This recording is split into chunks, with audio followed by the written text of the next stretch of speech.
Hello' guys, আপোনালোকৰ কি খবৰ? ভালনে বাৰু? সকলোৱে ভালেই আছে চাগে। আপোনালোকে ভাত বনালেনে বাৰু? মই বনাব লৈছোঁ কচু শাক আৰু বিলাহী। কচু শাকে বিলাহীয়ে খাই বহুত ভাল লাগে। আপোনালোকে ভাল পায়নে বাৰু? কোনে কোনে ভাল পায় কমেণ্ট কৰিবচোন। লগতে আপোনাৰ বনাবলৈ লৈছোঁ নৰসিংহ পাতৰ আৰু পাপৰৰ চিপছটো বনাই চিপছটো হ'লে মই বহুত ভাল পাওঁ। তাৰপিছত মাইকে আপেল এডোখৰ খাবলৈ দিওঁ বুলি কৈ পেলাই দিব দিছোঁ, নেখায়।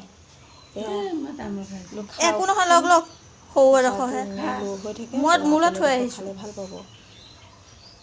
তাৰপিছত আপেলটোকো দিলোঁ, দি কৰি লৈ আহি লৈ পেলাই মই বাচন কেইটামান আছে তাকে ধুবলৈহে লৈছোঁ। বাই বাই, আজিলৈ ইমানেই।